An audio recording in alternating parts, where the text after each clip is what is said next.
All right, looks like we're live. So I'm just gonna check a few things here. All right, looks like we've got sound. All right, great. I can get rid of this.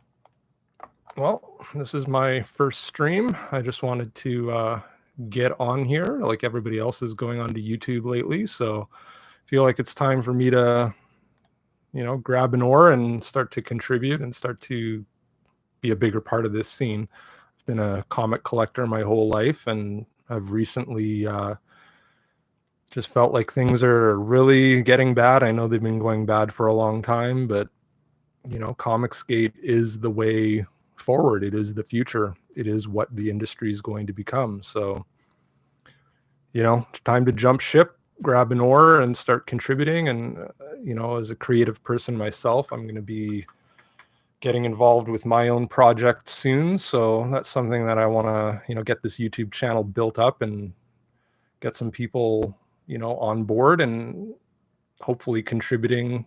I can help contribute and go on other people's streams and help them out. So that's the thing I love about this community is everybody is really helpful, and there's just so many new ideas and so many new artists and writers coming out of this scene. So I'm glad to be a part of it. I've actually been watching Ethan's channel probably for a couple of years now. I had found him before the ComicsGate thing actually became a thing. I guess I want to say it was either his Michael's craft video, like the one where he went into the store and told people what supplies to pick out if they wanted to get into drawing comics. And then I think I saw the Mark Waid stream shortly after that.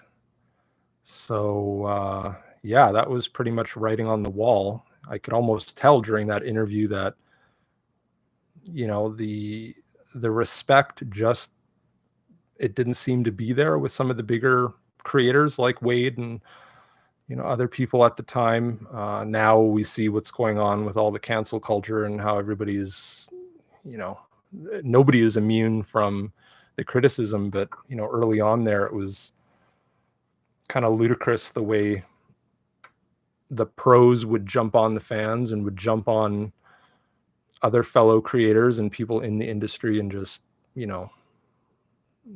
there was never any respect being given. So I think long term it's going to take a while. I don't think the comic industry is going to die as soon as everybody else thinks it is. Everybody, the general consensus seems to be that maybe there's another year left, maybe there's a couple years left. Comics have been around for almost 100 years. I don't think they're going anywhere anytime soon. We probably have at least another 4 or 5 years for the mainstream industry to kind of keep things afloat. But at that point, I think ComicsGate, Phantom Menace, a lot of these other movements that are springing up are gonna be able to grab hold of the main customer base and really be able to compete on a dollars basis with some of the mainstream stuff that's coming out. But up until then, it's still going to be it's going to be a struggle. There's going to be a lot of fighting. There's going to be people not willing to secede any ground to these new up and comers, and kind of the disrespectful, or not disrespectful, but just kind of the part of the movement right now that doesn't really give a shit about the mainstream anymore.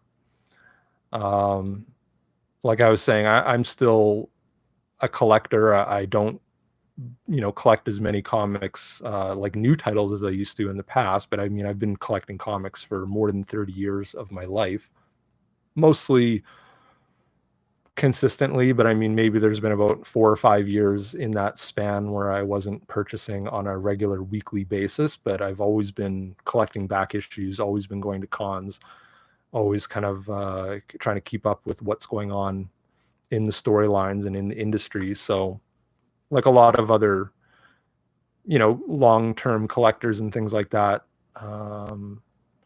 it's tough to see or hard to see that the industry is just going to go away. And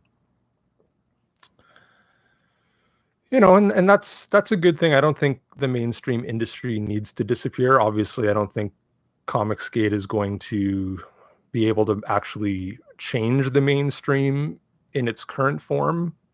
There's no way that, if I just don't feel that they're going to be conducive to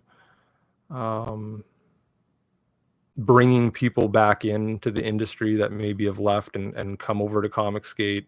I don't think people starting out in ComicsGate are ever really going to make a foothold in the mainstream industry. There might be some people that actually get a chance to, write or draw some titles if they become big enough in ComicsGate. And if, these companies make them an offer they can't refuse, I don't see why anybody would be, stupid to refuse it. So I would never hold that against somebody as long as they're in ComicsGate and still producing ComicsGate titles. Then, I'm going to support that. I think the community is going to support that. But, it's one of those things where I think it's just going to be more of a slow morph over the next, like I said, 2 to 5 years, maybe. Not that a lot of stuff won't happen in the next couple of years. I think you're going to have some really, clearly Ethan has shown there is money to be made. And so the first kind of sign that we're going to see, I think you're going to see some of the mainstreamers come into ComicsGate thinking that they can kind of change it from within, or that they can come in and make a quick buck and then go back to the mainstream or still hold on to that. Sean Gordon Murphy would probably be a good example of that. But, without actually, kind of being that counterculture creator, the mainstream is going to slowly start to whittle away, and it's going to eventually, you're going to reach a point of no return. Now, whether or not this is going to impact other industries, I think that could speed things up. And I'm just going off the cuff here, just kind of stream of consciousness. So don't mind me if I start repeating myself, or if I start, not making any sense. I guess that's bound to happen. This is my first live stream. I don't have anybody watching right now. I really just wanted to do this to get it out of my system. Like I said, start contributing, grabbing an oar, as Coach says. And the only way I felt I could do that is just schedule a live stream, make sure my ass is in the chair, and start streaming. And I'm going to try to do this more often. So hopefully this is kind of the beginning of a long-term thing. And like I said, I do a little bit of drawing. I do a little bit of coloring. I'm mostly writing right now. So that's going to be hopefully my main contribution. But eventually I do want to get more connected with some of the fellow creators out there, a lot of the newer people, and just let's see if we can help each other out. I've seen a lot of really cool projects, the Zaid brothers, or the Diaz brothers, I should say, at Zaid Comics. Really like the stuff that they're doing. Narwhal is kind of an inspiration.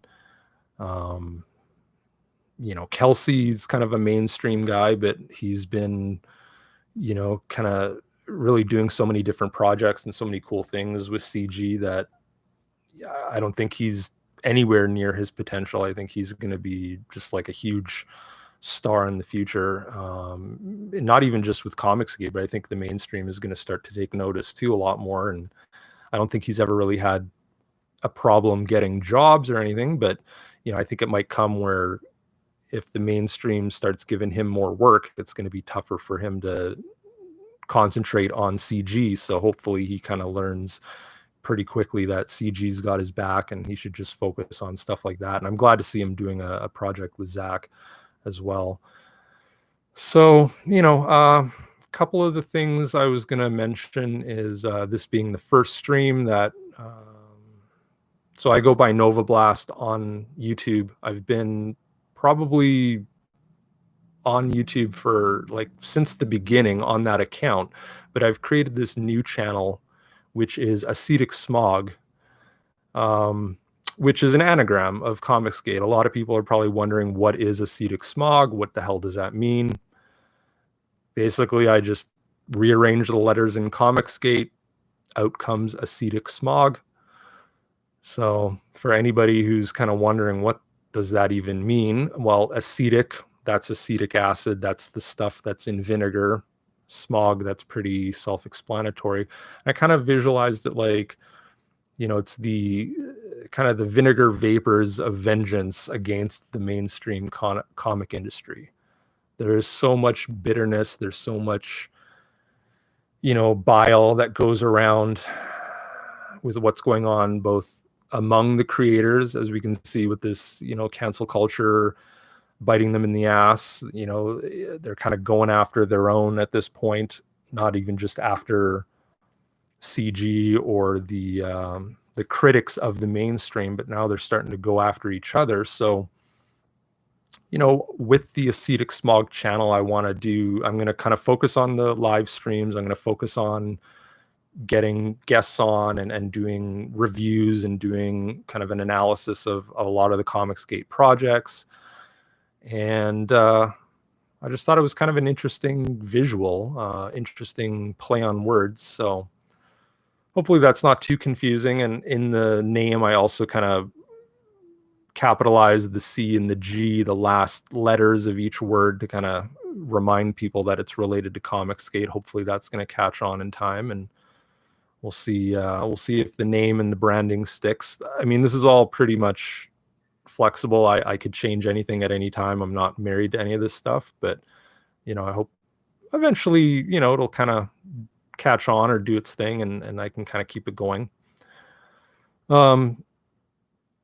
A lot of this stuff too, I'm just going to be talking stream of consciousness and off the cuff. I'm not really going to, stick to any notes or anything at first, just because I want to get used to talking on cam. I want to get used to pretending like I'm actually talking to another person. That's probably the hardest thing about going online. I've tried to get on a few streams, through invite or through StreamYards and things like that, and there's always like a little bit of hesitation or nervousness at first. And then when you get on, you're kind of on the spot, and you had 10 things you wanted to mention, and it all just kind of flows out of your head. You just don't even remember why the hell you're there or what you want to say. At least that's how it is for me.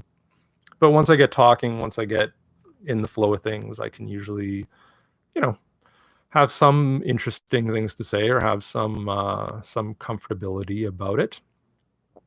And, right now there's just so much negativity as well going on in the world. Everybody is very anxious about whether it's COVID, whether it's the cancel culture, whether it's, the uncertain future, that it's very easy to get caught up in all that negativity. So I want to try to, do something, it's not that I'm a negative person. I'm just more of an optimistic pessimist. Like I always realize that things generally slide toward the negative in the short term, but over the long term, we as people make progress. We as people are positive in general. And, I try to hold to that standard and try to, do the best that I can every day with what I'm given and with my, with my gifts and with my privilege and with my, and I say that jokingly, of course, but, we have a lot to be thankful for in the world, and ComicsGate is a reflection of that, right? There is, something that most people are aware of, that there's a tide changing. There is kind of a newness to the way that business operates, the way that people interact, the way that creativity can spring forth. So, I want to be a big part of that. In this whole comics world, this is something that's been near and dear to me, and I've just been so inspired by what everybody's actually doing. Like, people are having opportunities, put in front of them that might never have happened if, this little thing called ComicsGate did not come about. And, we've got, Cyberfrog here. This is probably one of the big reasons that everybody gets involved. And I still think the full impact of what EVS has done is not, we haven't really seen it yet. I mean, I do see a lot of new people that have never even had anything to do with comics, and they start to actually realize, hey, comics are cool. There's actually, this industry that they maybe thought was dead. There's a lot of new stuff happening, and there's a lot of cool stuff happening, and there's a lot of, really interesting creators. And, obviously YouTube is a big part of that. YouTube probably being the main way that people get their information now, or, if you're not, if you've cut the cable, then, YouTube is probably your main source of entertainment if you're not completely addicted to Netflix or the other streaming services. And because I know, like, even though there's so many platforms out there to watch movies and stream stuff, like, really YouTube probably takes up 80% of my, entertainment budget in terms of, time to watch things and stuff like that. I don't need to watch TV shows. I don't need to watch movies. The people in just generally on YouTube, but especially in ComicsGate, in the Fandom Menace, Weeb Wars, all these kind of new, these new movements that are there as a consumer advocacy movement, or as a creator movement, as a new form of criticism on all this pop culture that we're constantly being fed. It's something that I think is pretty sustainable for the future. If it, everything doesn't blow up, if we don't kill ourselves on this planet, then this is really just where the mainstream is going. This is the way everything's going to work going forward. So, it's a good time to be alive. It's a good time to, share your ideas with the world. It's a good time to get together with fellow creators and kind of express yourself and do new things. I think the format of comic books is going to completely change over the next 10 years or so. I don't think digital is the future at all. I don't think, people are, until we have, some sort of device or tablet that almost completely replicates the feel of having a comic in your hands, nothing's going to really come close to the experience, and just the collectability factor too, right? There is the aspect of people wanting these, objet d'art, because it's something that they can hold on to, and it's something that they can resell for a profit if they're so lucky. It's something that they can keep and show to their kids, or show to their grandkids 20, 30, 50 years down the line, who knows. And by being in on the ground floor, by being, part of this movement early on, I mean, some of these books are probably going to go on to become quite worth a lot of money, or at least become a part of history of comics that pretty much everybody's going to be able to be proud to say they owned, and have been there right at the start when it was all happening. So, this is something that, every day I get very, very inspired to take part in. I try to get on the streams and comment. There's been so much drama as of late that, it's been a little tough to keep your eye on the prize, and and just to touch on that for a second too, all the stuff with whether it's War Campaign or all the kind of the battles that go on Twitter, it in some sense it's useful to kind of point out the hypocrisy, but I think there is going to come a day where, CG is going to have to just focus on putting out good books. Not that there isn't the focus, but I think, there's going to be less infighting. I think this is just kind of a sign of the times right now, or the sign of the moment that we're in right now. And, little brush fires here and there are going to happen, but, kind of the big blow ups, the big community disputes and stuff like that are going to be, few and far between at a certain point. So, and I think it's kind of brought the community closer together, some of the negativity that's been happening as of late. So that, it can only be a good thing. And maybe at some point there's going to be a chance for reconciliation. Maybe there's going to be a chance for some of these people that, haven't been getting along as of late. Things will, people will get back together, or be able to be amicable and be able to kind of have some respect for each other. And that's the thing. It's so interesting how the kind of the CG community, there's people on one side, there's people on the other side. You got some guys that don't want any of these old anti-CGers or former CG people to be allowed back into ComicsGate. And you've got, kind of this whole anti-CG crowd that can't seem to, I don't even know what their issue is. I don't know what, a lot of these people think they're going to achieve by, going against CG. They're not going to gain any new customers. I don't think they're actually pulling people away from the community, at least not in large numbers. So, if anything, I mean, maybe they get some new people that don't really know what ComicsGate is about. They kind of buy into a lot of the negative stereotypes or whatever, and they grab onto them first, and maybe they get some new people that way. But I mean, I don't think that's sustainable. They're just going to slowly get smaller and smaller over time and become less influential, less, people are just basically ignoring them at this point, unless it's to meme on them or just, because they're lol cows basically. So, there's so much to look forward to. I think I'm going to be highlighting a lot of that stuff on this channel. I'm going to try to find some of the smaller projects and some of the smaller creators. And I don't mean that in a bad way, right? Just people that are new and haven't really had the exposure.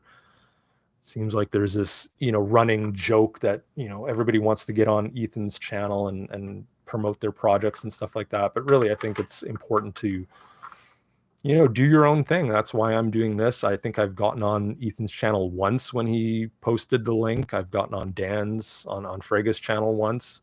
A few other guys here and there. But that's the thing I realize is before, kind of jumping in feet first into some of these community live streams, it probably makes sense to kind of do your own thing and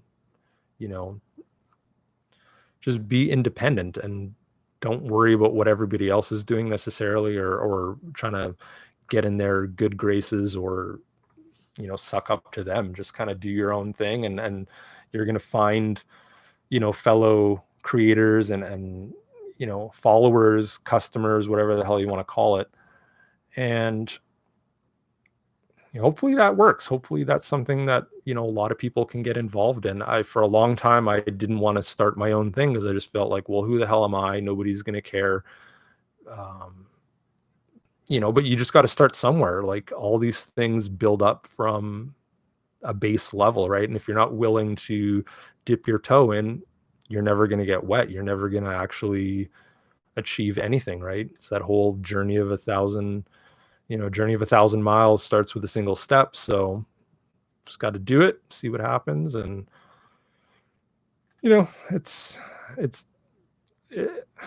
I mean, basically what I'm doing right now when I'm talking to myself like this, it does feel a little weird, but it does help you kind of put into the words a lot of the things that you're thinking. So I think, it seems like everybody eventually gets their feet under them and feels a lot more comfortable. I mean, it's kind of hilarious how diverse the ComicsGate community is. Not diverse on a surface level, but in terms of ideas and personalities and character traits and, the just the humor and the eloquence that comes from a lot of the community is something that, you know, you would hope that you could live up to. You kind of watch these people, you feel like you're a friend of theirs just because you get to know them so well. You get to actually see, you know, how they think and what they think about certain things, and a lot of it you agree with, a lot of it you don't, but it's something where, you know, in real life, I don't think real people in day-to-day life actually talk to each other with the same clarity and the same openness. And that's something I really like about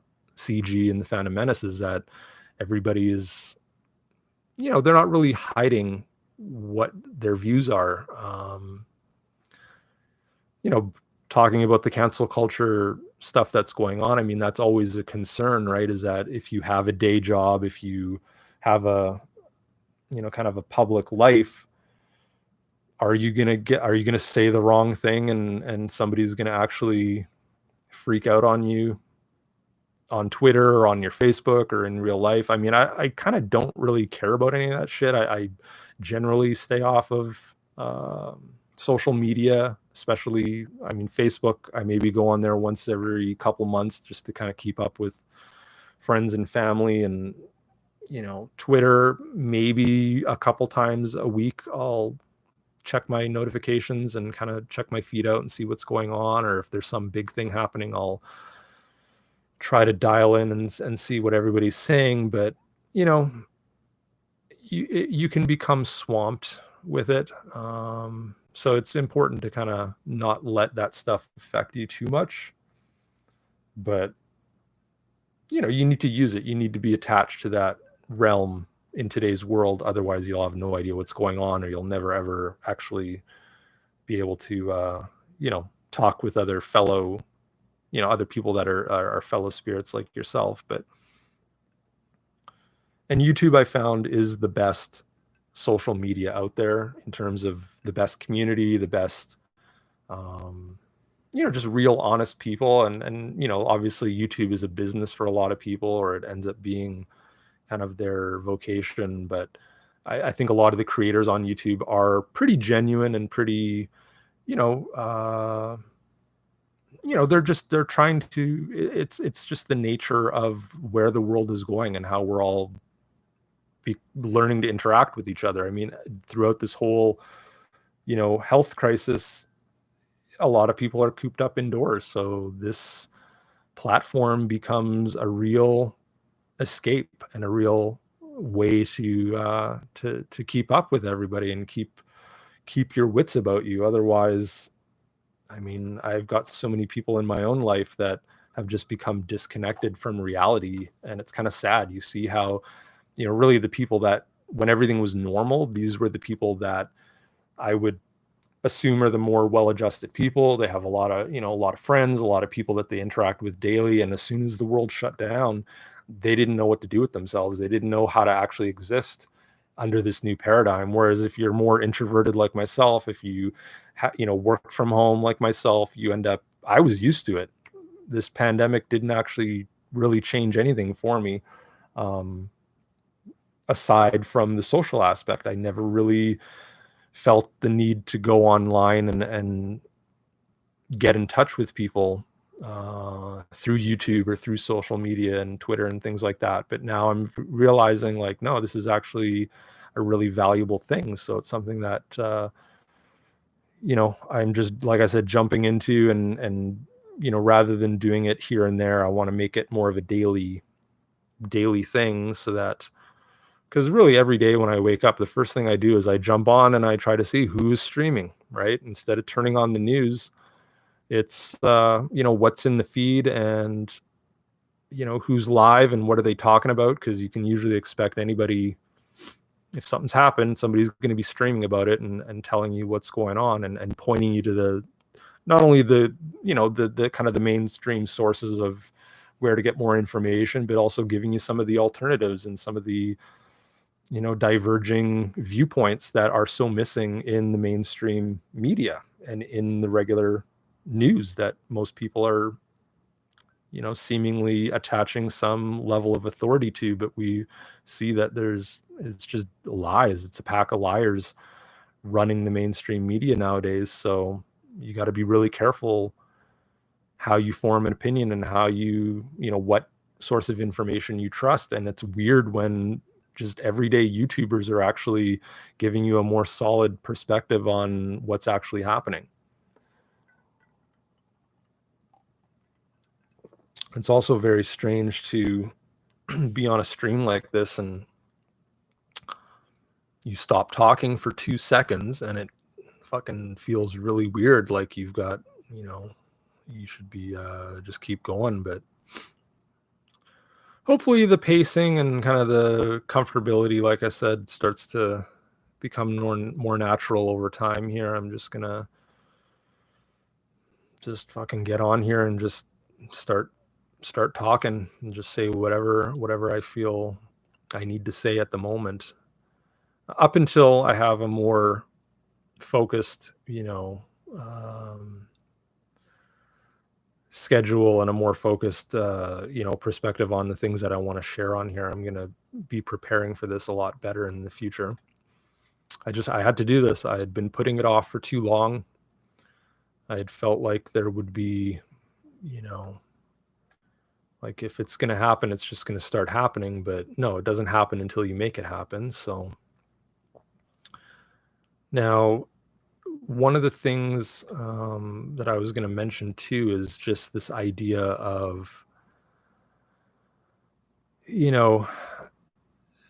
not like I've been mentioning, not feeling good enough or not feeling like you can actually do it. Well, that's something that I think a lot of creators struggle with, whether it's a writer's block, whether it's an artist not actually, being able to produce at the same level all the time. That's something that I actually see a lot of artists talk about is,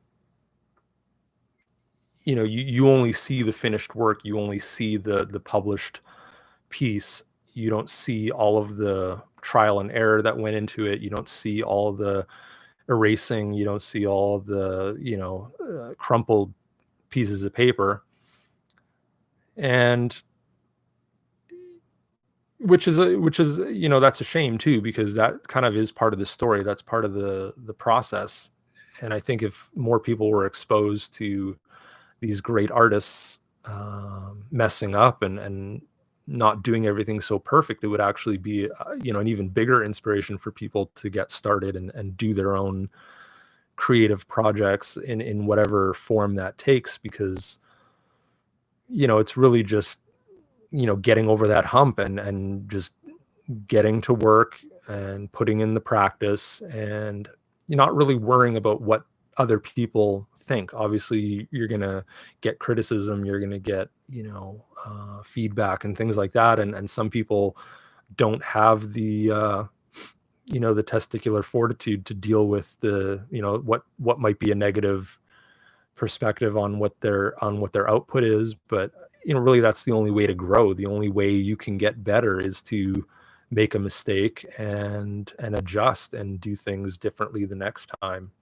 if you can, right? And some of what I love the most is the rough around the edges stuff. I don't need my media and my my comic books or anything, even things I read, any of that stuff. It doesn't have to be perfect.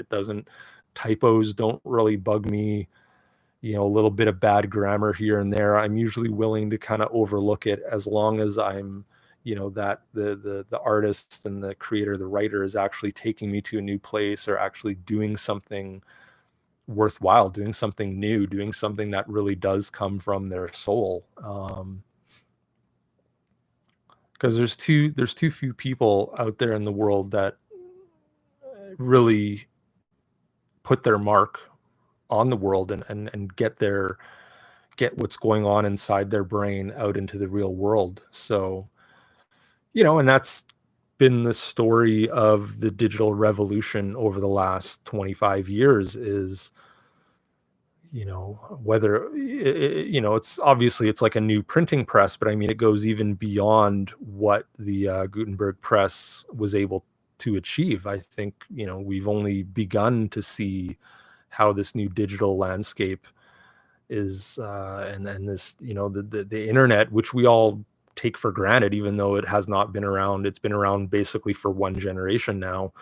So where it's going to go, and how this is going to be integrated into everybody's daily life, is, I don't think we really understand. And I'm not even talking about jacking into the matrix and people living a truly virtual lifestyle and all that stuff. I'm just saying, like, as we interact with our devices daily, as we create new content daily with these technologies, I mean, we're still in on the ground floor, just because there's so few people actually doing it at this point, right? There's still room for a lot of people to make their mark. So, again, like, that's why I'm doing this. Everybody's getting their chance to get in the boat and grab an oar, and it seems like on a planet with probably close to 8 billion people now, that now is the time to start, right? Like, there's probably still only less than a billion or a couple billion of those people actually doing anything. Probably even less than that. Maybe it's only something like like a couple 100 million, really, when you get right down to it. So there's still I think there's still a big opportunity to connect with people and to kind of be discovered out there among all these other fellow free thinkers. Because really, at the end of the day, a lot of this, what's going on in this revolution, is a new revolution in free thought. And that's why a lot of the turmoil that's going on right now in the world is happening, is because it's the free thinkers bumping up against the sheep and the zombies. And there's always going to be violence, and there's always going to be negativity in that interface, in that in that collision. But it's necessary. It's something that I think we can all still learn a lot from each other, and we can all get along, man. Like, there's not really any real reason why this needs to be the end of the world, or this needs to be the end of our Western civilization or anything, even though it does, things look pretty dire. But if, as long as we're all still collecting comics and watching movies and talking about TV shows and doing reactions and all these things, if that's happening, then the world really isn't that bad. Like, none of us are, or not a lot of us, are in any direct threat of being kicked out onto the street and being homeless and not knowing where our future lies. We actually are very, very lucky to be able to do a lot of the things that we're doing right now. So I just want us all to keep that in sight. That's something that every day I have to, because I get very drawn into the chaos and feeling like there's no way to get your head above it. But really, you've just got to stay on track and keep doing your own thing, and be a creative person. I mean, that's really through all of history, right? Nobody ever stopped writing books. Nobody ever stopped falling in love and just kind of doing all the things that make life worth living. So as long as we keep doing that, I think everything will kind of be able to work itself out. So in terms of this stream, it looks like I'm going here for about 40 minutes or so. So I'm just gonna probably go for another 5 minutes or so, maybe 10 minutes. I'm thinking every day I'm going to try to do at least half an hour to 45 minutes of live stream up until I'm able to get some people on, or I'm able to get on some streams. I do want to create some, kind of just some regular videos that are edited and kind of post those on the channel. So yeah, if you guys see me in chat on any other live streams or in the comments or anything like that, please jump over here onto this channel and subscribe and like the videos and keep up with what's going on, hit the bell and all that shit. but really, I think I'm just going to kind of more be doing this for my own good at first. Like, I'm not going to worry too much about the numbers or any of that stuff. It's hard not to look at the stats, but at first it doesn't make a lot of sense, right? Like, I think this channel is brand new, fresh. I've got maybe 1 subscriber, and if I have any goal, it's going to be just to get 1 new subscriber a day and kind of keep on pace, and hopefully things will eventually pick up. So I think I'm going to wrap it up. We haven't had, I don't know if anybody actually came on live here or not. It says there's 2 watching, but I think one of those might be me. So if there's somebody else out there, let me know. Throw something in chat or come back on the video and throw up a comment later. But on this channel, I'm not going to be doing too many crazy things. I mean, if you want craziness, just watch the Jack Show every week on Thursdays, or obviously Ethan's channel. That's where a lot of the zaniness tends to ensue. But eventually, as I get more comfortable, I'll be able to open up, and I'll be able to kind of get a little looser and maybe start joking around a little bit more and get a little more crazy. But right now, I think I'm just kind of in more of a serious mode, and I want to just kind of feel out what this is like, what it means to actually go online and put your thoughts out into the world every day, and get that feedback from people and see what people think. I mean, I can blabber on for hours, so I'm not going to have any problem just coming on here and talking about stuff. Whether, like I said, whether it makes any sense or whether anyone gives a shit or not, I have no idea. But I think it will help to kind of just get out here and do my thing more often and just talk to you guys, and hopefully you guys will let me know whether I should keep doing this or not. All right, so like I said, let's just be good to each other, and let's be positive with each other. Let's continue to inspire each other and continue to help each other out. I mean, there's so many great people in the community that I hope to emulate and hope to kind of have what they've done rub off, and hopefully I can pay it forward. So I'm going to get more into that. I'm going to be talking about, focusing on some of the channels that I subscribe to and watch on a regular basis, and kind of give you my 2 cents on, what I think they're doing right, and maybe even a little bit about what they're doing wrong. I'm not going to focus on the negative, but, if anybody's kind of, pulling some weird stuff that needs to be, put on blast or whatever, I'm not above that. I'll do that, but I just don't want to create any more new drama than needs to happen, right? But I think there is a lot of, kind of little things that go on that don't really get talked about, and a lot of that is the more positive stuff too, right? So, at this point, if you want to follow me on Twitter, it's at acetiCsmoG. So it's just acetiCsmoG. And again, I'm Novablast. Whether, people can figure out, it's one of those weird things too, when you start going online, is like everybody talks about getting doxxed and their real name, their address, all that stuff getting out there. I guess for some people it's a bad thing. I mean, I'm not really too worried about it. You can probably figure out my real name. It's probably out there on a bunch of stuff. I think it's on my Twitter feed, anywhere on my bio. And I'm in Canada, so I expect that to be a sore point for a lot of people. Canada seems to be the butt of a lot of jokes right now, and I love it. I absolutely think it's hilarious because there's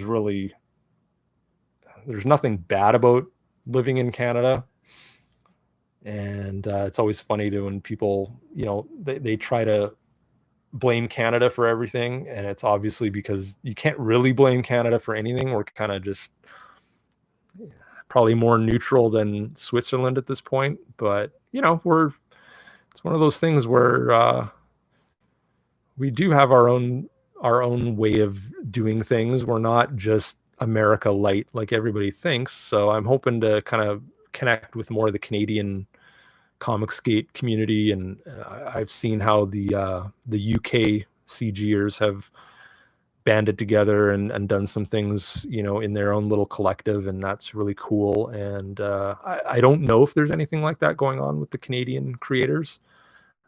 Maybe there is. I haven't come across it yet, and I have seen a few Canadian comic skaters out there on Twitter and in the community and stuff, but I don't know if anybody's really tried to, you know, get everybody, you know, connected and you know, working on something or amalgamating in a loose form.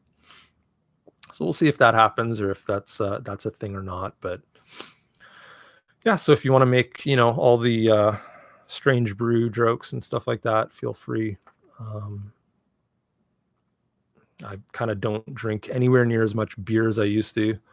Kind of moved on to the hard stuff now because I just can't. My stomach can't deal with the volume anymore. It takes too much to actually get a buzz nowadays.